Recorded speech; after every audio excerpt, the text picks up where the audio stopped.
All right. I am live. Welcome, everyone. I'm Paul Everton, the host here at the Truth Table. This is season 2, episode 15. And we have tonight our guest, not so free. Not so free, Rick. But it's good to imagine being free, but it can only be in our head now. One of our topics tonight is anchoring bias. And we're going to discuss how it works because the anchoring bias is a cognitive bias that causes us to rely heavily on the first piece of information we are given about a topic. When we are setting plans or making estimates about something, we interpret new information from the reference point of our anchor instead of seeing it objectively. This can skew our judgment and prevent us from updating our plan or predictions as much as we should. Now, I'm going to see if I can show this as an example. Let's see here.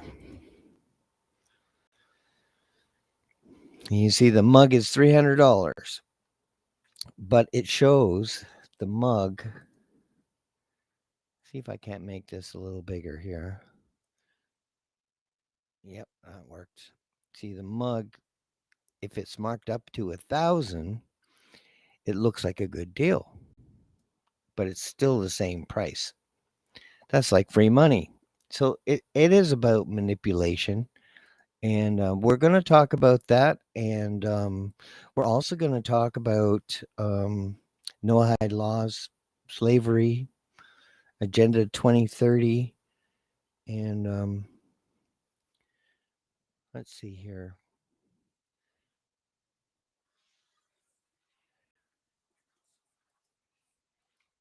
I wanted to play a video from Winnipeg Dad on YouTube, and I would definitely recommend him. But he did a video about all the leaders. If you remember, Trudeau, O'Toole, the Bloc, NDP, and the Green Party all together in this manipulation, and we can't forget it. We shouldn't forget it, and there should be no end. We've come so far in the fight against COVID, it's time to finish this pandemic for good. So get vaccinated. If you know someone who hasn't, talk to them. For our kids, for our communities, for our economy. It's how we get forward together. Vaccines are safe and effective for use. Vaccines are the best way for you to protect yourself, your family, and your community. So get vaccinated. Let's fight COVID-19 together. Pour vous protéger vous-même, pour protéger les plus fragiles d'entre nous, pour protéger l'ensemble de la population, le meilleur moyen connu demeure le vaccin. S'il vous plaît, soyez responsables, soyez solidaires, faites-vous vacciner. We all agree getting vaccinated is the way forward. We're all in agreement this is not a partisan issue, so please get vaccinated. We're united, and it's time to get the shot. Vaccines save lives, they're how we're going to beat COVID, and it's time for everyone to do it. Get the shot. Get the shot! Now you see, we're all in on it. So does our vote even count if they're all on the same page? Do we have any choice, really? We have a choice between Marxism, eco-fascism, communism, socialism, all bad. That's what we got. That's all we have. And then we have the parties that are ignored. They voted collectively to keep the People's Party out of the debate because they would have lost the debate. They had nothing. They're all on the same, they're walking the same way, the same direction. But I'm very happy to have my guest tonight. I'd like to bring on Rick right now to talk about anchoring bias and his opinion on it. Welcome, Rick. Thanks for coming. Thanks for having me, Paul. I was first exposed to the concept of anchoring bias, or by its proper name, through a man that I knew by the name of David Hawkins. David was a great investigator and a truther and one to uncover a lot of hidden history. And he would use that term and put a name to something that we're all familiar with. So we all remember the first time when we found out where babies really come from in this world. And that's kind of an example that I use for people to overcome their anchoring bias of, in that case, maybe the stork or mummy's navel, and to be able to have people relate to the fact that, um, I thought something once, and just because of that doesn't mean I have to embrace it for the rest of my life. Yet so many people do. And we've seen evidence of that in history and in more so in modern history. But the typical example of it would be when Goebbels told us, or told the world, make the lie big and repeat it, make it so big that no one would ever doubt it, and repeat it often until it becomes truth. So it's kind of strange how not only have we been ministered to by your action figure people and those like them around the world to the big lie, but it's also been about a medical experiment that would make Joseph Mengele very proud of getting as many experiments done on as many people as possible in as short a time. So that's not hyperbole or rhetoric or a cheap metaphor. That's a very real thing that we're dealing with in that regard. So one of the things that I do when I speak is to illustrate contemporary, prior to COVID, contemporary examples of anchoring bias by public opinion in matters that are sensationalized, almost exclusively through the legacy media. And I ask people throughout that talk to consider what I call the third variable. So if I were to ask you, Paul, what would you say was the most sensational news story? It's something that started in the 90s, where everybody had an opinion of a person's guilt or innocence. In the 90s. Highly televised. There O.J. you go. Simpson. Correct. So everybody listening has an opinion. Is O.J. innocent or guilty based on usually anchoring bias? In fact, it can affect it to such a point that it can affect law enforcement in our world. So we've seen our law enforcement who were out telling people you couldn't skate on a pond, or you couldn't play ball hockey, or you couldn't go to church, to the point of what they'd been mandated by, I'm going to use the word, I have two of my own action figure characters I use, and they represent a lot of their colleagues. Their names are Propaganderson Cooper and Wolf Bullshitzer.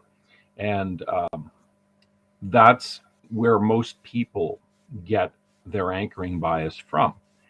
So if I were to tell you some things about the Simpson case, I should preface that by letting you know and your audience know that I have in-depth knowledge and firsthand knowledge through some people in the world of private investigation in that regard.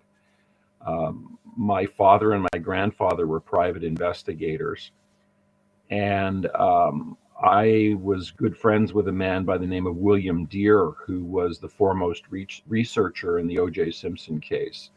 He was based out of Montcalm, Texas, and was a former homicide cop and police officer in Miami. And when he saw what was happening on television from a distance, he realized things aren't adding up. There's something not quite right here. And so what he did was he went and visited Los Angeles. He actually, on his own initiative, visited the crime scene.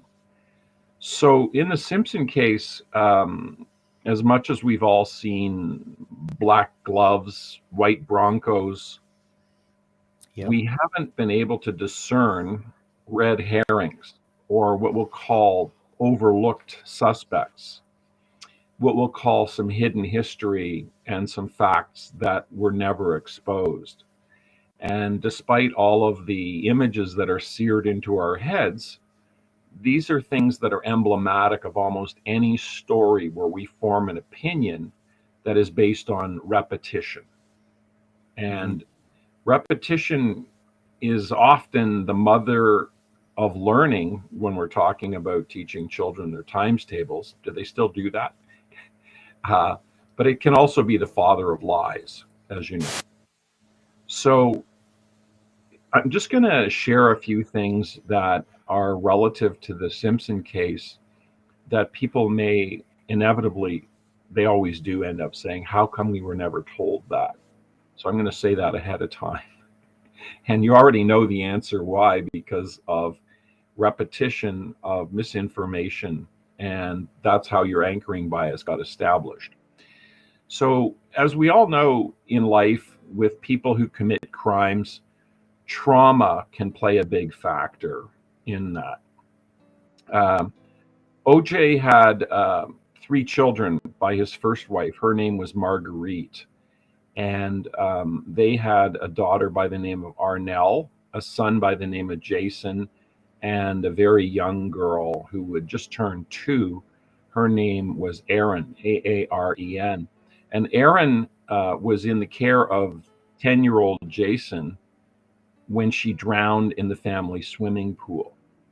And that caused Jason Lamar Simpson irreparable trauma that haunted him for the rest of his life, and still does to this day. He's now 55 years old.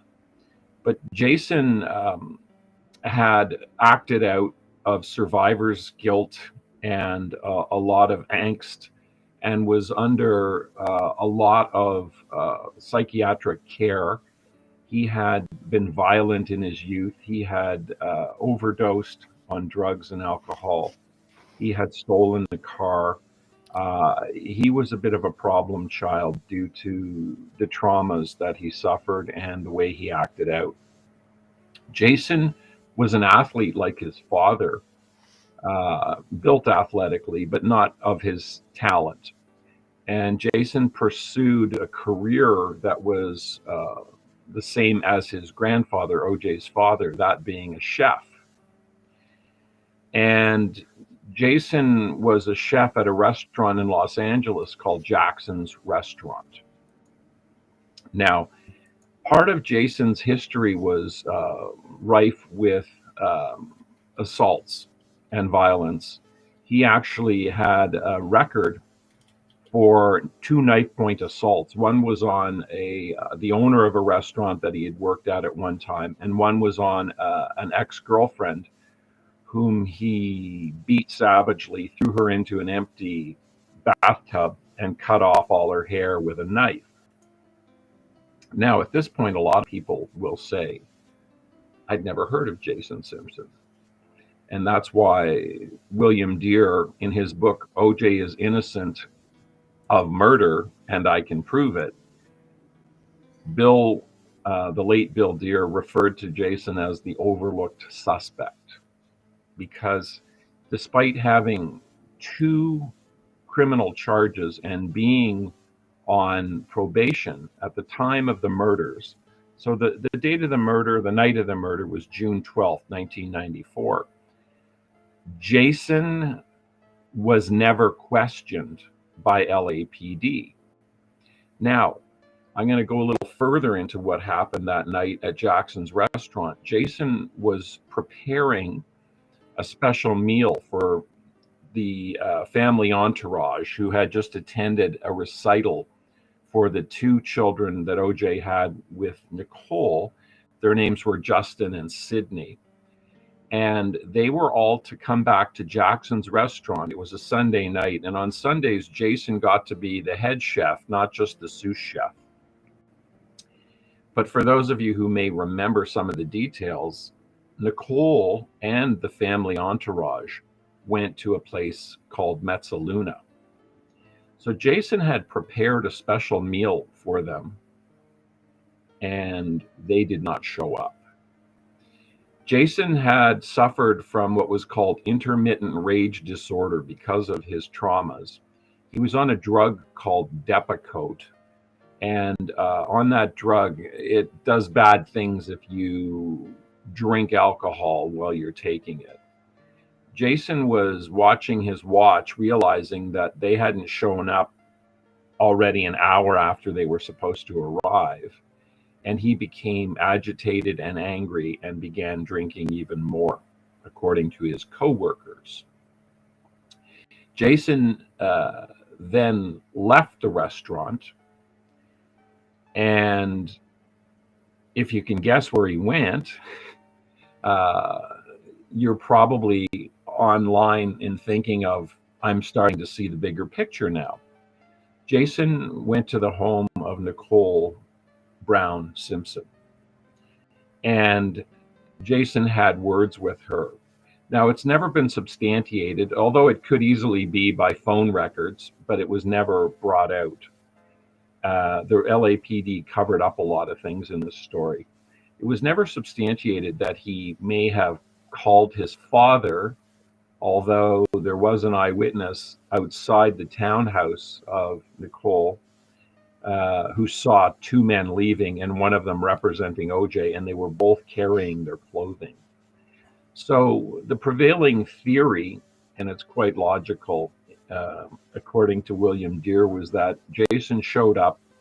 He'd had to be buzzed into the courtyard, so it would have to have been someone she knew. She's not going to let a stranger come in at around, let's call it 9:30, 10:30 at night. And a lot of people don't know, but Jason Simpson was trained in knife combat. Yes, Jason went to military school. Yes, yeah, the Navy Academy. Yes, and now here's another little MacGuffin or a show prop that came into the trial. Do you remember OJ had there was a stiletto that came to prominence that OJ had used as a movie prop in one of his on-screen appearances. And a lot of people ran with that, which is kind of understandable. But here's another fact related to knives, blood, and OJ. OJ Simpson was a hemophobe. He was one of those people, despite his athletic prowess and sometimes violent sport that he played, OJ was very much afraid and became very queasy at the sight of blood. And it never really became a prominent fact in the trial or brought to the forefront, but any of his friends would vouch for that fact and had in fact done so to William Deere when he did his firsthand research. So Jason, it appears, got into an altercation inside the courtyard with Nicole. And then Ron happened to show up, Ron Goldman, because they had gone to his restaurant and Nicole left her reading glasses behind. And Ron, being the good waiter that he was coming to deliver them. There were 2 glasses of wine and a bottle and a bubble bath awaiting upstairs. So I think there was more than the spectacles at hand in Nicole's plans and Ron's. Now, you can only surmise that Ron tried to play the white knight and got into it with Jason. Absolutely. Yep. And then Ron got slashed and stabbed. Yep. Now, Jason was known to carry a boot knife, a Gerber-style commando knife, a double-edged knife. You can look up what a Gerber commando knife looks like. And that anybody that knew him knew that. So you can see, and Ron was no slouch. He was actually trained in martial arts as well. He had several wounds, slashes, and even hit the soles of his shoes were slashed. So there was some defensive kicking going on until the time that he succumbed to the wounds of the knife. Now that's kind of similar to, that's a Gerber style, one of them. But the actual one that Jason used was kind of, you would call it a knockoff, and it had a round handle and a screw off top on the pommel, and that's important, and I'll tell you why in just a minute. But the wound cavities on both Ron and later Nicole were a perfect match for the Gerber, but that never got brought forward. Again, Jason was the overlooked suspect. So Nicole, having witnessed Ron's fate, it would have to be logical that Jason thought, I've got to get rid of the witness. I'm beyond arguing with her. Now I've got to clean up.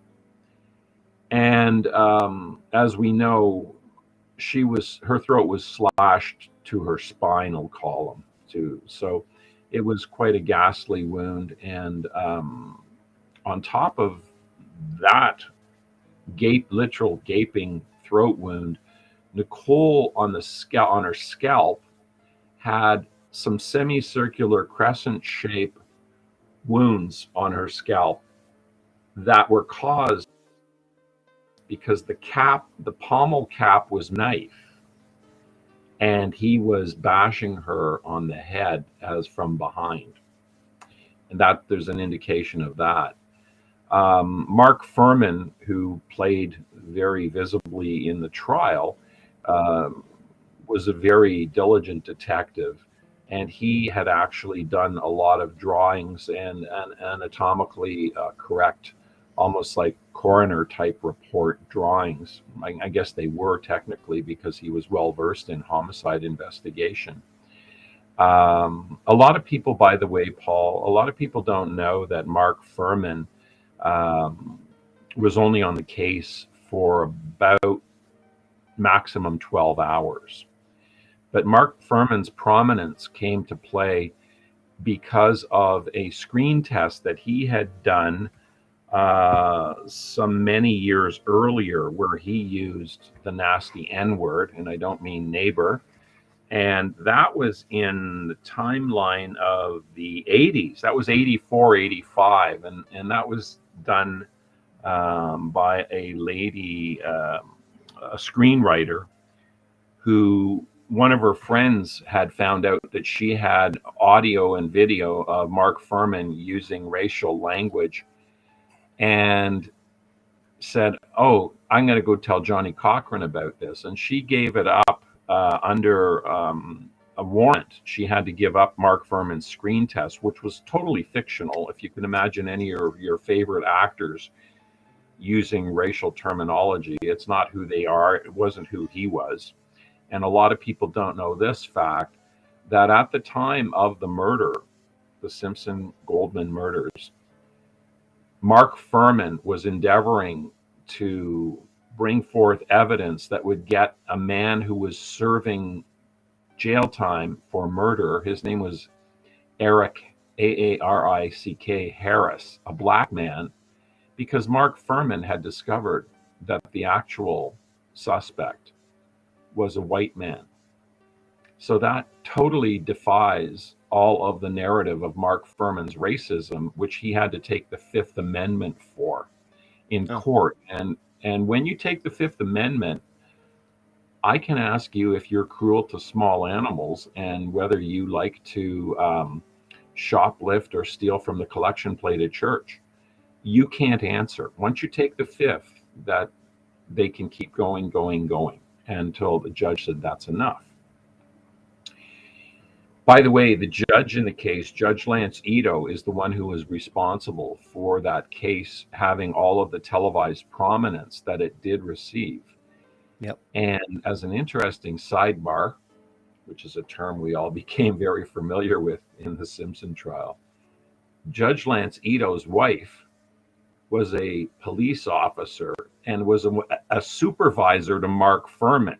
Now, one would think at that point you might recuse yourself, Yeah. but that never happened. And you've got to scratch your head and go, what happened here? Well, what was supposed to happen never happened. So there's a few directions we can go in on this, Paul. We can get into some of the minutia. I can almost see OJ not wanting his son to be charged. And ultimately, ripped Paul, apart by this. I can see him like doing this and letting it go forward to protect his son, maybe. yeah, ultimately, it's almost like a spiritual, biblical context. It's about the love of the Father. Yep. Ultimately, OJ's white Bronco chase and all the other things with the glove, et cetera, are living examples of the fact that his best reverses were not on the football field and his best acting was not on the big screen. This is where it culminated. And to the point that there was somewhat of a, let's call it an organic process, and whether it was organic or intentional or incompetent, where the police never ever interviewed Jason in spite of his criminal record and all the emerging things that came out afterwards. Mm-hmm. One of the things that happened afterwards was that a gentleman, when he found out William Deere was on the trail of evidence and was making some noise around town, so much to the point that, do you remember the name Gil Garcetti? He was the DA. His son later became the mayor. So Gil Garcetti had sent private investigators to follow William Deere, who's a private investigator, around, because obviously he had some concerns that things may not be as advertised. We also have to be mindful of the fact that this was happening shortly on the heels after the Rodney King riots. Yeah. So they did not want another race-fueled riot, whether they by guilt or by innocence. And if you do, just as a quick sidebar, if you do look into the Rodney King case, you'll find out that he was high on methamphetamine and alcohol that night and had thrown a policewoman across the hood of her car and had led police on a 100-mile-an-hour chase. Before the 8 seconds of video where he will not pull his hands out from under his body and show his hands. And all of that batoning, as hurtful as it must have been, seemed to be their only recourse at that time. I also have a friend who's an emergency room physician who actually pronounced Rodney King dead when he was pulled from his swimming pool. And he had a very high content of methamphetamine in him on the day that he died as well. So we have to be careful where we put our sympathies and if we're victims of our own omissions. In any case, William Deere was making a lot of noise in Los Angeles and was approached by a gentleman. It's kind of like an episode out of Storage Wars, except this guy came to him and said, I just bought the contents of a locker and I think you might be interested in it. And it was Jason Lamar Simpson's storage locker. Now, in this time, Jason had already relocated to Atlanta and to Florida. He got out of Dodge. He had a Jeep that was parked in the storage unit, and he had a lot of personal belongings, which would be very incriminating evidence that was never brought to the forefront by LAPD. There were diaries saying such things as, oh, this is going to be the year of the knife for me. I'm feeling I'm in a very, very dark place, etc. The Jeep that he drove, by the way, the night of the murders, he had left out with the top down in rainstorms intentionally. So one can only wonder why he did that. I think it's kind of obvious for washing off DNA and blood evidence. But also in that storage unit was the Gerber knife. The actual knife was found in that storage space.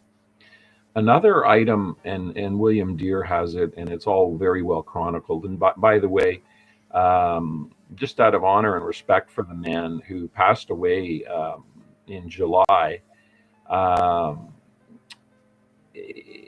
I promote his book readily to anybody who loves a good crime story, and this one is beyond good. This is the most superb whodunit you'll ever read because the evidence is staggering. Yeah, William Deere wrote a book as well, right? William Deere wrote the book. Yeah, William Deere wrote the book, OJ is innocent of murder, and I can prove it. So within it, there's about 30 different data points, some of which I'm just touching on. Yeah, there's talk about it on Reddit as well. Yeah, it was. Yeah, and there were many aspects of this case that were discussed, and you only have to utilize this case, as I say, to see something that's emblematic of celebrities pretending to be forensic detectives, commentators, etc. So when we put this in context to COVID, where we have politicians playing at being scientists, or virologists, or vaccinologists, this is a very close parallel. So despite my ingrained knowledge with the Simpson case, it's very much allegorical and a close parallel conceptually to a lot of the ways of media misdirection and omission can occur. So just a couple more things I'll touch on, Paul, just for interest's sake, because again, people will often say, "How come I didn't know this?" and where did this come out? And I should say, in fairness, William Deere has done and did do several interviews and documentaries. At the time of his death, I was just working with him. I was going to be doing voiceover narration for a documentary that he was doing. And it was kind of like the greatest expose that never happened.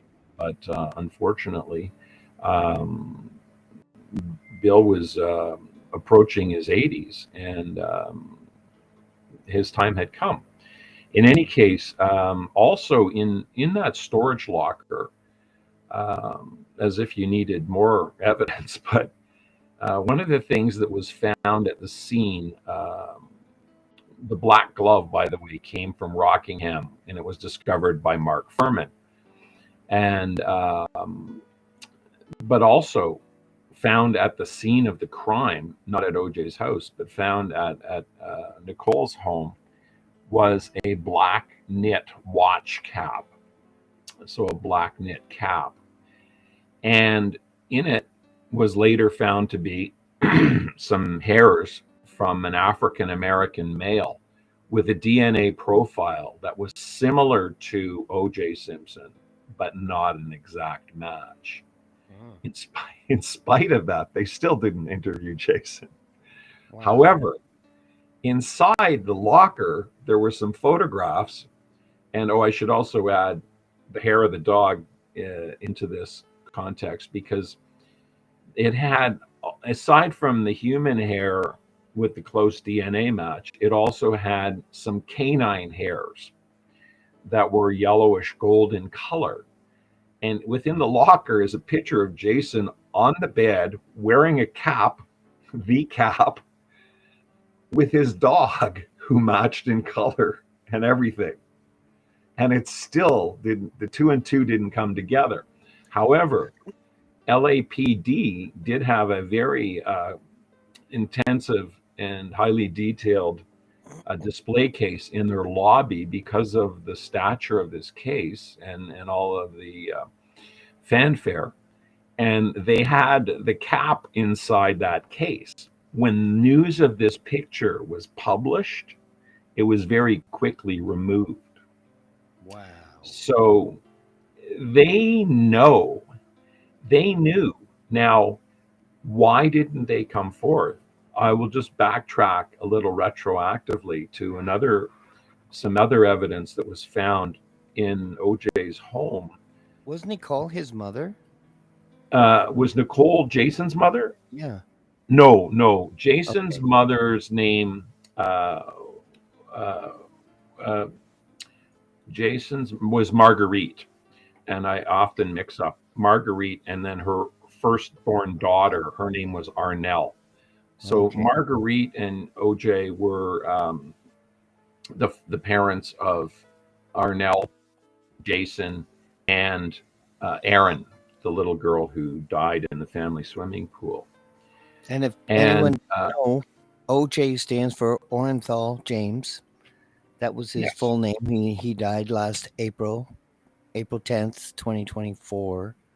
But Orenthal, I've never heard of that name before. Sorry for interrupting. well, as a musician, Paul, just think about this. What was Mike Bullard's bass player's name? Oh my God, I know Mike. Well, that Mike's not with us anymore either. He was a good friend of mine, but Oh my but God. do you remember Orrin Isaacs? No, but you saying Mike passed? Yeah, I'm sorry you didn't know that. Yeah, Mike Bullard passed away Oh my God. about a year ago. Yeah, Holy, we haven't been in touch for a couple of years. So wow. yeah. It was Yeah, it I was loved his show. yeah. It was well, Mike actually was Yeah. per capita pro rata. Mike's show had higher ratings than David Letterman. Oh, he was And great. Letterman invited him to New York to have lunch to honor him for that. Yeah, that's No, the he kind was much better than David. He it was very quick witted. I just love his wit. Oh yeah, It no, was just- Mike. I didn't know. I did not know. I've been so like the last couple of years. I've been doing this show, and Yeah. you know we get out of touch with our friends. You know. Well, it wasn't that highly publicized. No, I heard. I had only I knew Mike and socialized with him from time to time, and actually even did a bit of writing with him.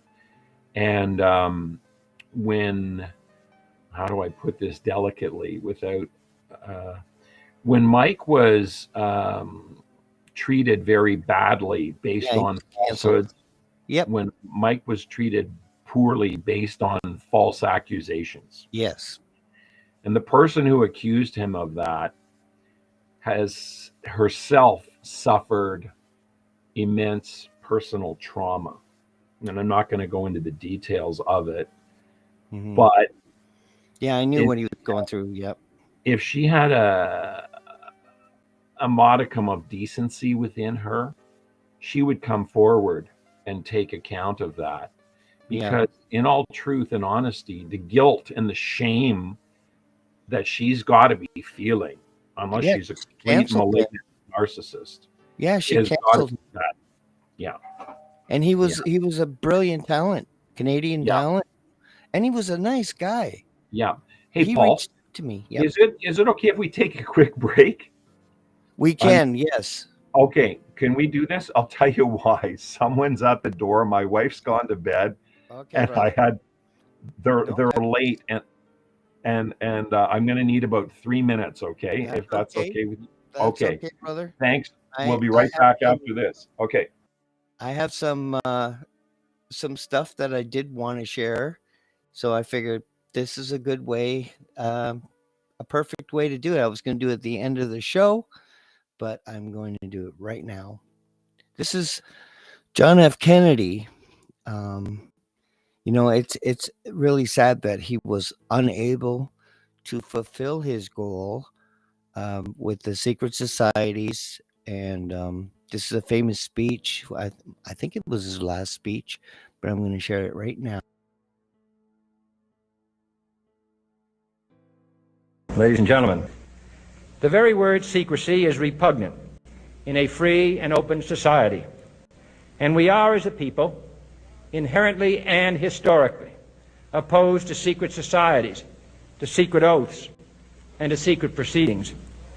We decided long ago that the dangers of excessive and unwarranted concealment of pertinent facts far outweighed the dangers which are cited to justify it. Even today, there is little value in opposing the threat of a closed society by imitating its arbitrary restrictions.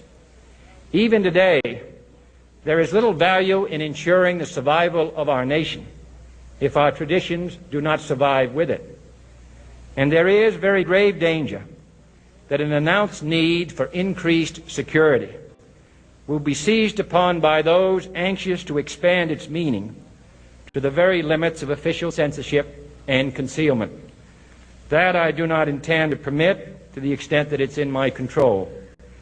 And no official of my administration, whether his rank is high or low, civilian or military, should interpret my here tonight as an excuse to censor the news, to stifle dissent, to cover up our mistakes, or to withhold from the press and the public the facts they deserve to know. For we are opposed around the world by a monolithic and ruthless conspiracy that relies primarily on covert means for expanding its sphere of influence, on infiltration instead of invasion, on subversion instead of elections, on intimidation instead of free choice, on guerrillas by night instead of armies by day. It is a system which has conscripted vast human and material resources into the building of a tightly knit, highly efficient machine that combines military, diplomatic, intelligence, economic, scientific, and political operations. Its preparations are concealed, not published. Its mistakes are buried, not headlined. Its dissenters are silenced, not praised. No expenditure is questioned, no rumor is printed, no secret is revealed. No president should fear public scrutiny of his program, for from that scrutiny comes understanding, and from that understanding comes support or opposition, and both are necessary. I am not asking your newspapers to support an administration, but I am asking your help in the tremendous task of informing and alerting the American people. For I have complete confidence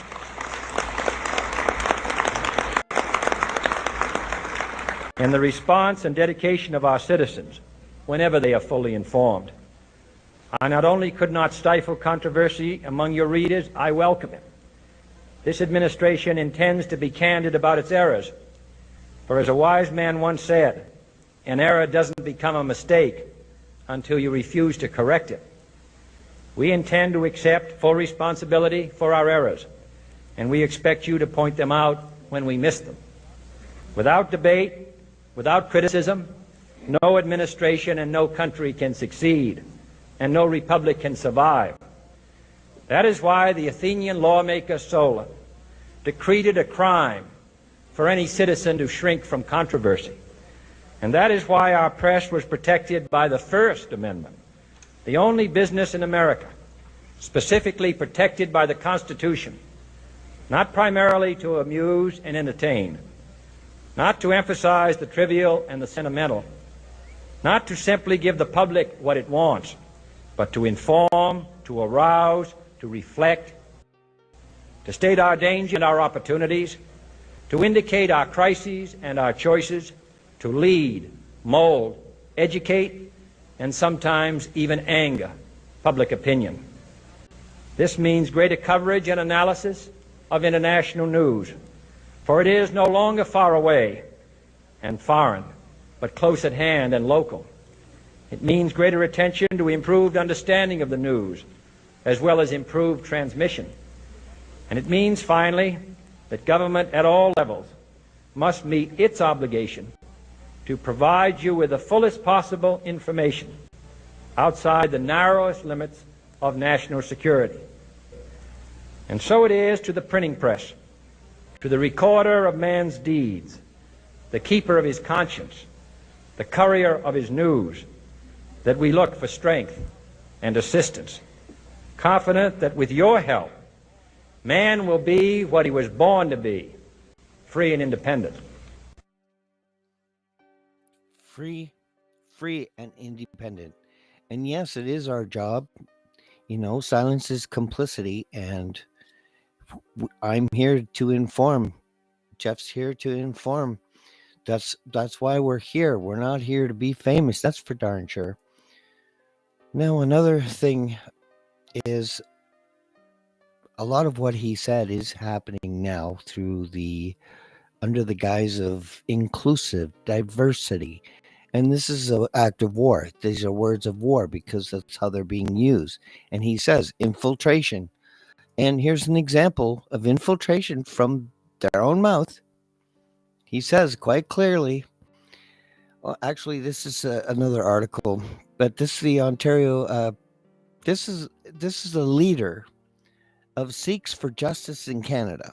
His shirt says, when tyranny becomes law, rebellion becomes our duty. But he was charged with carrying a gun, loaded illegal gun. So even though his shirt is talking about tyranny, he was breaking the law. And the Ontario Crown prosecutors just dropped all gun charges laid against Inderjit Singh Ghosal from Brampton, the leader of the Sikhs for Justice in Canada. Ghosal, charged by the OPP, was found to be carrying a loaded illegal handgun he claimed was for self-protection because he didn't feel safe. Well, guess what? I don't feel safe. But the prosecutors dropped the charges. So you can see, laws for thee and not for me. Now we have another example here, and you have to look at their words, not our government's words, not our media's words, but look at their words, what they are doing. They are and Canadians are good people. We're very welcoming, and here's what he says. They told that the Great Replacement was a racist conspiracy theory. Now they've officially moved to the actually it's real and it's good stage. This is how it always works. And his name, Wajahat Ali, Whites, your mistake is you let us in. We are breeding people. Your culture sucks. You already lost. So, we have to pay attention to what are saying and what their intent is. And the fact that our government is complicit, their position. And Rick is back to join me in this controversial topic because it does matter what's going on here in front of our very own eyes. It's bad. They're poisoning the food, the water, the air. But we're also dealing with, and we just need to look at Europe, in France, UK. It's happening all over. They're just burning down these countries. The media doesn't talk about all the churches being burned to the ground in Canada. They will put full blast if a mosque is, something happens to a mosque. But, this is a Christian country. And in 1994, really, Pierre Elliott Trudeau betrayed us when he ended the Bank of Canada's ability to give interest-free loans to the provinces, the federal government, and the local governments. That's it. Usury is illegal in a Christian country. It's against our beliefs. And in a Muslim country, the Christian is charged a tax if they want to Christianity. So, they're infiltrating. They're already getting positioned. Now, I got cut off on Facebook after I talked about this before. I'm not, let me be clear. I'm not racist, but I read the Quran to understand where they're coming from. I read Talmud, and I needed therapy after that one. And, read the Bible because I wanted to hear what everyone has to say with an open mind. And, slavery, $78 billion debt. And another topic of ours tonight is slavery. And debt is a form of slavery. If we owe someone, they could call, say, we want our money today, tomorrow, and then we default. Then we have owners. So I'll chime in, Rick, on the slavery part, and what you think about that. Well, I have another story that I can share where I got kicked out of the Scotia Center for using the word digital slavery. And maybe we should finish off with just one little addendum on with it. Yeah, okay. Isn't it terrible that we have self-consciously what do you call it, censored? I didn't censor myself, but no. But anyway, I'm always thinking about it because I've been cut off. They shut me down on Facebook for saying one word. It just boom. I understand, and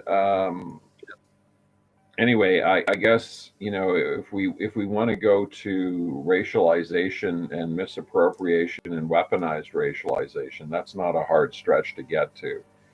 Yeah. And I've had challenges with people bringing out the tribalism between the Bloods and the Crips, or the Hutus, the Nkatas, and the Zulus. No one wants to talk about that. I had actually one guy attempt to tell me that it's because of the Belgians who pitted them all against each other. That's why they hate each other to this day in the tribal rivalries in Africa, South Africa. In any case, just lastly, there's a reason why the police overlooked so many things. Do you know what this is? A blood sampling tube, and it's got a pinkish purple lid on it. And that OJ gave 10 cc's of blood at the LA County Jail. And strangely, only 6.5 showed up in court. And that was hard. That was hard for some people to reconcile. So in the question of why didn't LAPD pursue things a little more zealously, my belief is that they knew certain things would come out a little more expository, let's call it embarrassing. So there's this is going to be the Scrabble word of your lifetime, okay? Follow me closely. Do you know what's all right, brother? Ethylene diamine tetracetic acid is.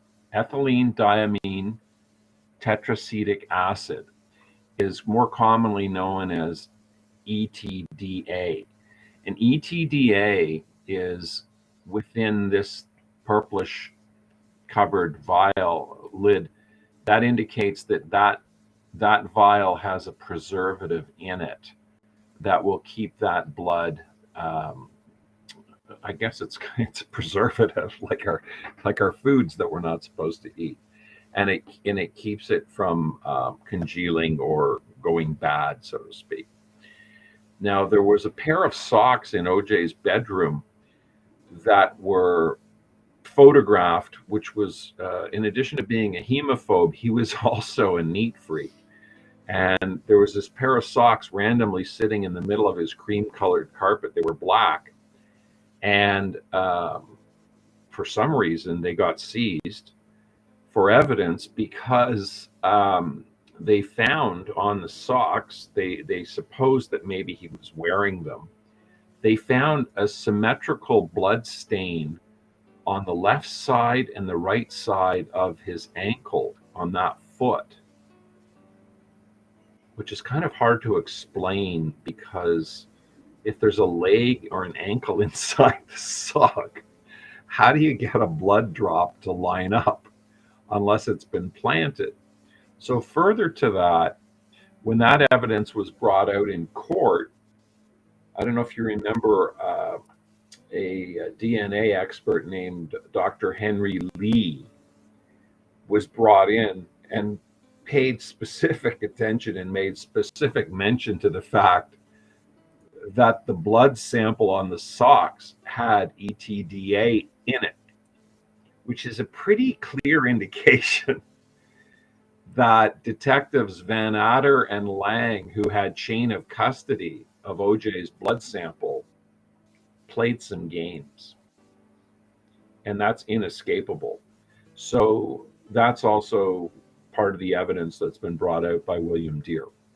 And on that note, I will let your audience decide for themselves if they wish to go a little further. But I think I've given them enough to realize that this is beyond what you were told in mainstream media, and it's not conjecture. It's all based on William Deere gave me 80 data points that were either forensic or highly compelling evidentiary statements of fact that never made it to the 6 o'clock news. So to the point of your interview or your speech by John F. Kennedy, that was pretty compelling. And a lot of people will say to this day, that's the speech that got him killed. Yeah. And when he called out the secret societies, and he did. Likewise, he also addressed at the National Press Club the media to say, excuse me, you got to get this right. And he said, hold me accountable, come after me when I do something wrong. That's what we should have. The media should show both sides of every story, not opinion, and definitely not biased. Well, we've all seen, I shouldn't say we've all seen the hot mic of, was it Dr. David Moore and Dr. Barbara Yaffe during the COVID pressers, when he's commenting to her, or she's saying, would you look at all this paper we've got? And how come there's so much of it? And he said, I don't know. I just read whatever they hand me. Yeah, remember that. Now that's emblematic and indicative of your average news reader on TV. Yep, exactly. And you can be sure the script is the same over and over and over again. I know enough people in media that are tired of it. I think Rodney Palmer and a few other people have spoken to it at the National Citizens Inquiry. As to media, I know Trish Wood has as well. And now we have people that are leaving some very large stream platforms. I don't know if you're aware, John Oakley just retired last Friday. Oh. And one has to ask why, because I know that John was one of the most forward mainstream people who was not afraid of bringing people like Dr. Roger Hodkinson on the air during COVID, or entertaining various things. So we have to look at censorship as it is, and what's happening now as well. Whether it's not because they don't want race riots. They would be very happy to see us killing each other. Yes. In fact, there's a lot to be said for another concept. The same gentleman that I mentioned, David Hawkins, taught me very well about the premise of asymmetric tension. And in addition to anchoring bias, he said, I'm going to tell you this as an Englishman. He was very clear to say, I'm not a Brit, I'm an Englishman.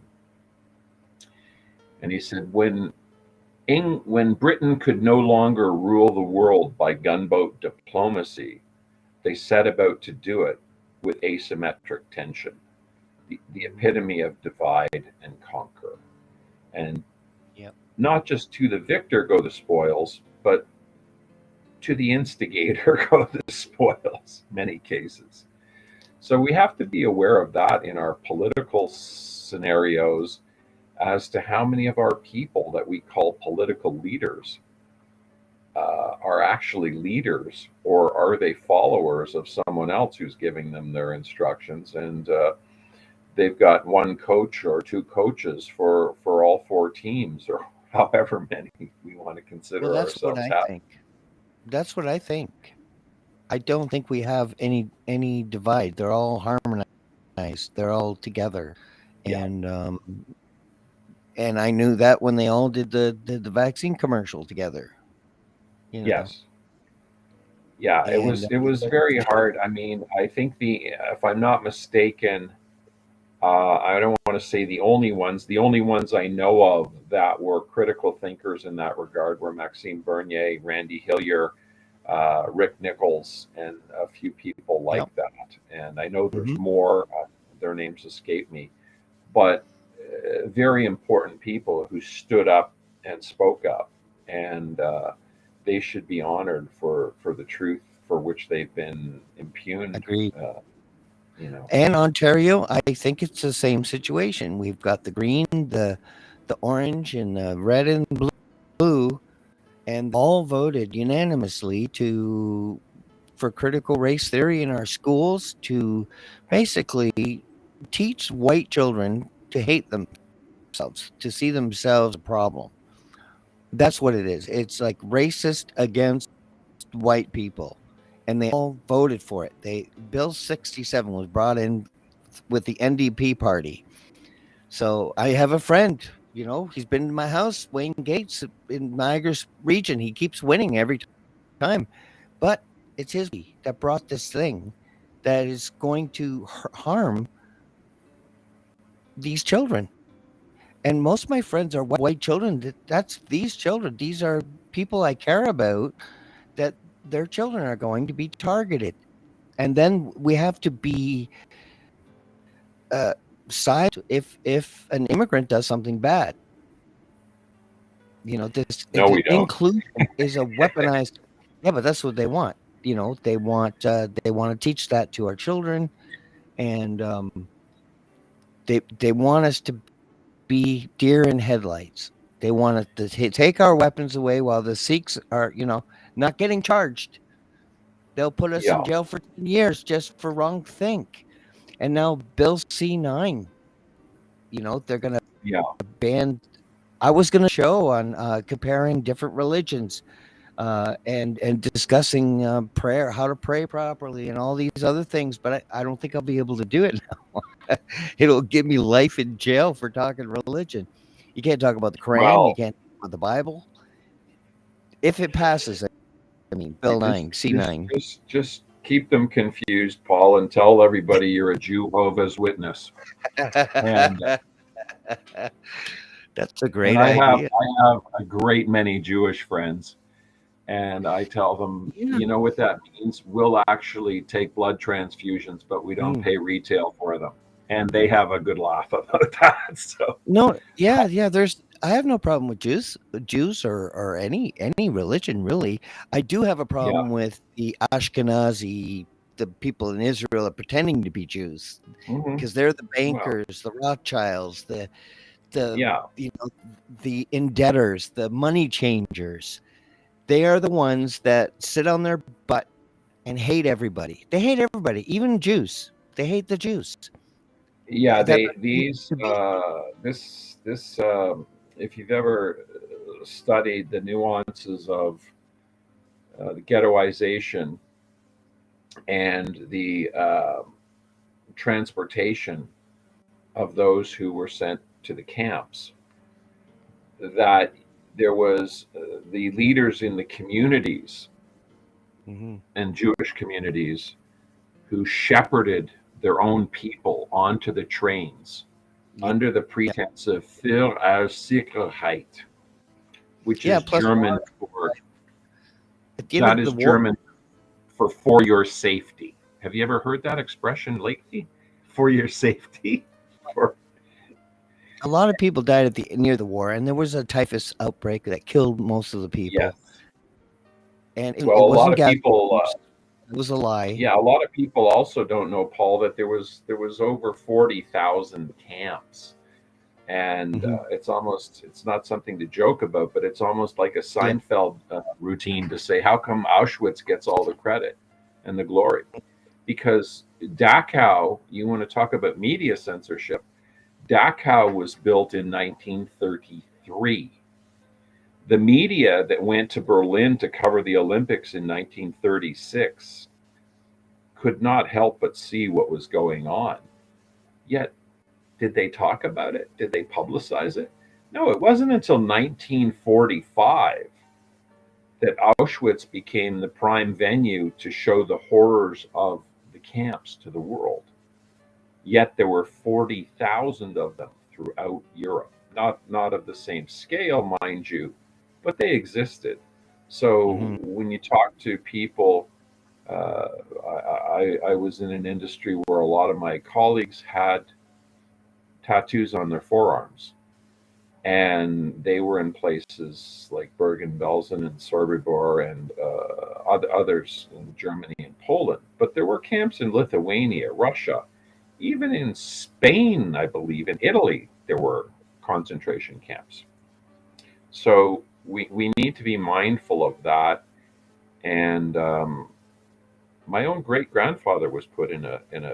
People don't know that here in Ontario there was a camp for undesirables during the war, and it was right near Petawawa, and there were a lot of Italians and Lithuanians that were sent to that camp, Mm. and that could be under suspicion of fascism. So my own great grandfather, my mother's grandfather, got sent to it. Meanwhile, two of his three sons were flying bombing missions in the RAF. So when people ask me, how come you don't trust your country at times? That's why. That's Yeah, why. Makes sense? sure. Yep. Well, I think would you like to come back? 'Cause I would like to have you back to continue our conversation, do an hour, and because I would Sure, like to Paul. talk We can talk about how to get kicked out of the Scotiabank Center about. by trying to pay Okay. cash and using the word digital slavery, and then pointing out that you have to use what a reverse ATM that'll give you a MasterCard. And that's what happens. So if you Hmm. want to, gladly we can do that, Paul. Be my pleasure. Yeah, I would. Yeah, because I think that we have history and our own research to share. I think it's important. I don't want to overdose anybody because it's very heavy stuff. We're not talking about shallow, career choices or personal things. We're talking about very deeply embedded things that really matter. And I look forward to having you back. And hopefully we'll be a little more free, so we can change your last name to Freedom. Thank you, Rick, for joining me. DUMB. I get that all the time. So It was a pleasure. likewise, Always a Paul. God bless, and to yes. everybody, and keep doing Yes. what you're doing, folks. And remember, Thank this isn't the choir practice. This is evangelism. You got to get out there and work the mission field with people, because everybody who already knows. It's the people that don't know that need to be told. And there's a lot of philosophies about that. But Mhm. some people say, we don't try to wake up the sheep, wake up the other lions. Well, Yes. at sometimes we have to be everyone else's keeper, for better or for worse, or do the best we can in that regard. So, Well, I God appreciate your bless. honesty Yeah. and Well, I'm and your I'm wisdom. I'm not. I'm too simple to make up lies, so I have to be. Well, we're the new news. You know, we're the Yes, good news. yes. Well, the good news, and if you're open to it, I've got a few other people I'll send your way, Paul, that I think your audience will find very Yeah, interesting. absolutely, absolutely. Because I love to expand. I have a small niche of people, but they're not really. We're probably singing to the choir. They probably know everything already that we're talking about. But in case they don't, you know, I do want to share with the people that you think need the information or that would benefit from the information, subscribe, all those other things. Um, and see you next time. I look forward to having you back, Rick. Thanks for coming. And To thank be you all continued. for Have a coming. great night. Thank Bye. you. And thank you for joining me here. If you didn't know, I grew up, we were a very poor family, humble. And as a child, I had to walk the plank because we couldn't afford a dog. And the teacher said, I need to pay more attention, but that was his or her opinion. So he or her sent me to the therapist, and the therapist said, I have a problem with, what was it? Uh, I lost my thesaurus. I couldn't find the words to describe how upset I was. Anyway, all fun aside, you can't leave on a sour note. Gotta leave on a happy note. I appreciate you. Thank you for joining me at the Truth Table. I look forward to seeing you next time. Let's see. I've got RB Ham coming Friday. I've got Tish Conlon as well. Sue Spruill is coming tomorrow. I have Counselor Lisa Robinson next Friday, and I look forward to filling up my schedule and with fantastic people that have a lot to talk about, a lot to share. Thank you. I'm Paul Everton. See you next time.